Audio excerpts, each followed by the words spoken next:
여호와여 내가 깊은 곳에서 주께 부르짖었나이다. 여호와여 주께서 죄악을 지켜보실진대 주여 누가 서리이까. 나 곧 내 영혼은 여호와를 기다리며 나는 주의 말씀을 바라는도다.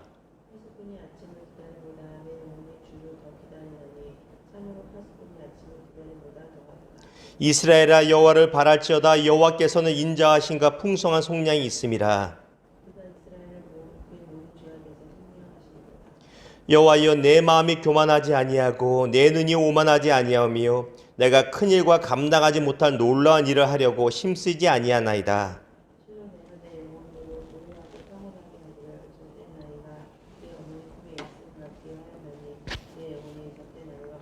같이 읽습니다. 이스라엘아 지금부터 영원까지 여호와를 바랄지어다. 아멘. 오늘 시편 130편과 131편 두 편의 시편을 가지고 채울 수 없는 허전함이라는 주제와 제목으로 주의 마음을 같이 나누기를 원합니다. 옛날 복음성가 중에 이 찬양이 있습니다. 오늘 금요 기도회 때 이 찬양을 하려고 합니다. 평안을 너에게 주노라 세상이 줄 수 없는 평안을 너에게 주노라 세상이 줄 수 없는 평안. 또 2절은 사랑을 너에게 주노라.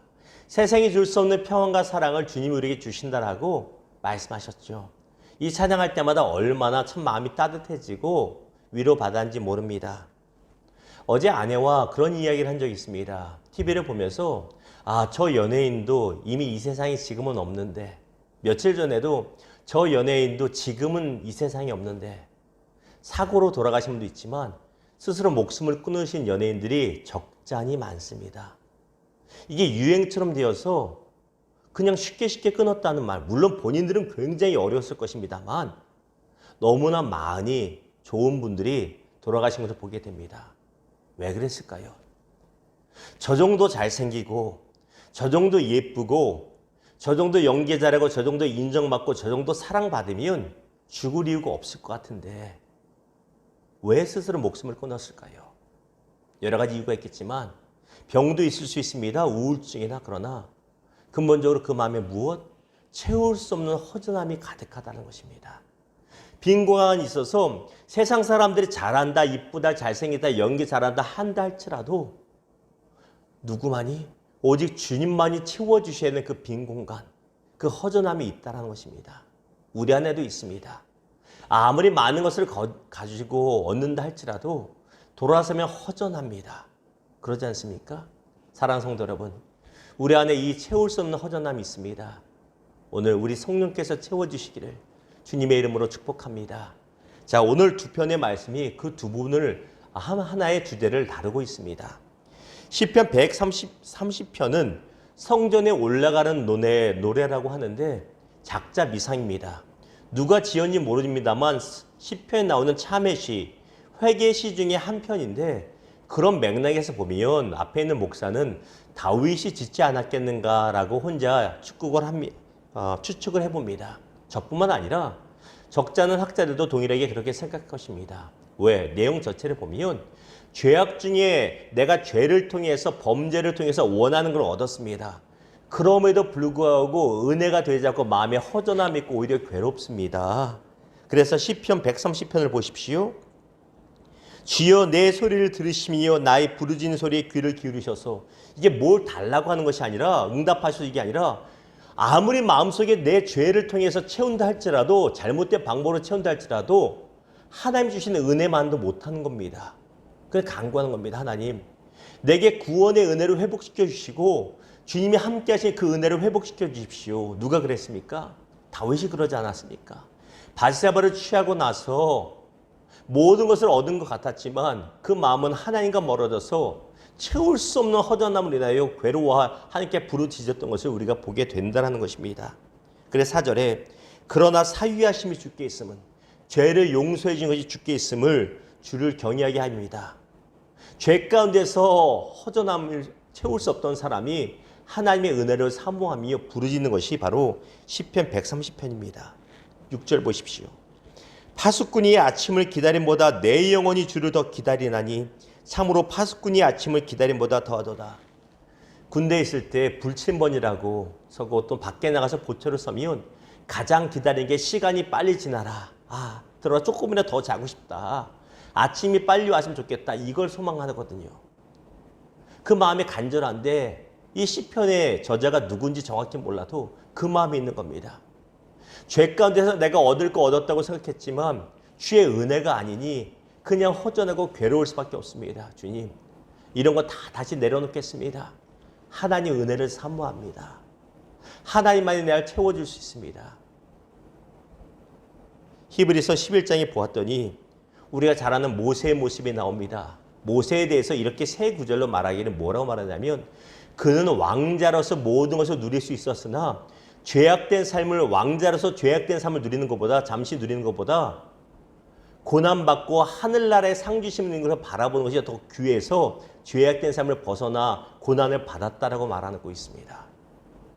죄 가운데 살 수 있습니다. 왕자로서 얼마든지 편하게 살 수 있습니다. 그러나 그것이 모세의 허전한 마음을 채울 수 없음을 모세는 알았다고 말하는 것입니다. 그래서 고난스러워도 하나님 백성들과 같이 고난받았다라고 말하고 있습니다.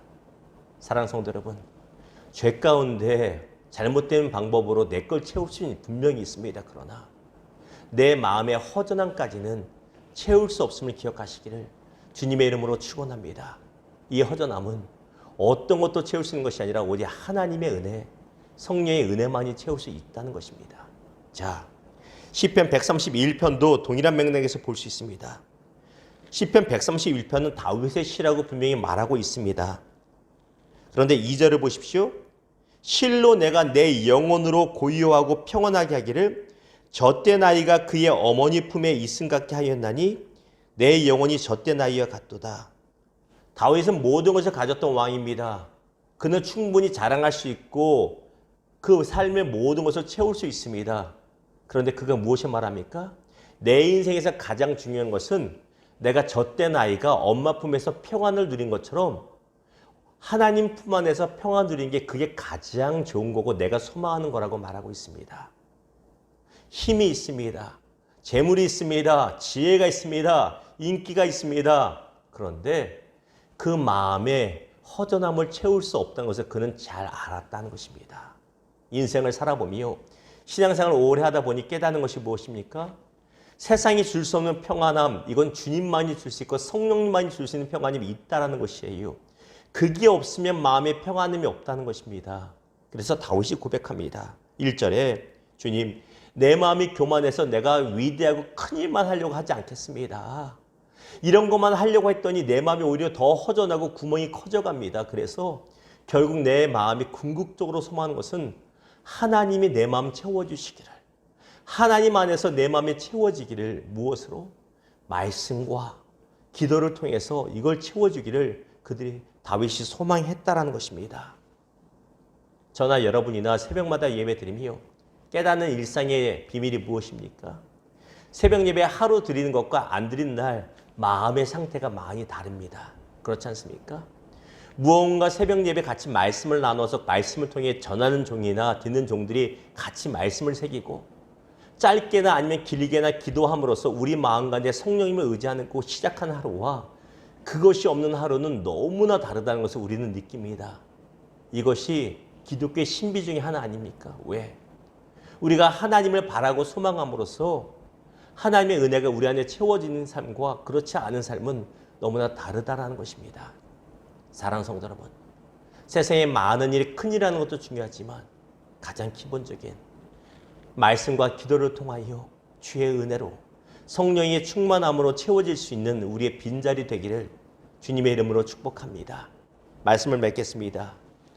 유명한 심리 정신학자인 프로이드라고 여러분 들어보셨죠? 다 아시죠? 이 프로이드가 한 이야기 중에 이런 말이 있습니다.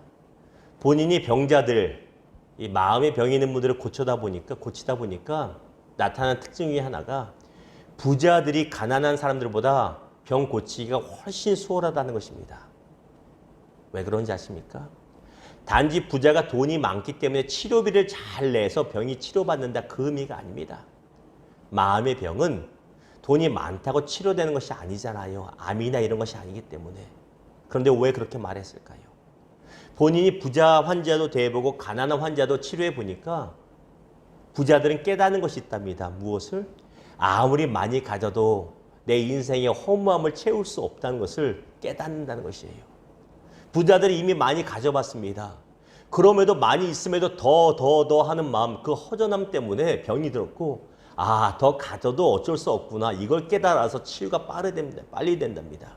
반면에 가난한 사람들은 그래도 내가 더 있으면 더 좋겠지 하는 마음이 있기 때문에 쉽게 마음의 허전함 채울 수가 없다라는 것입니다.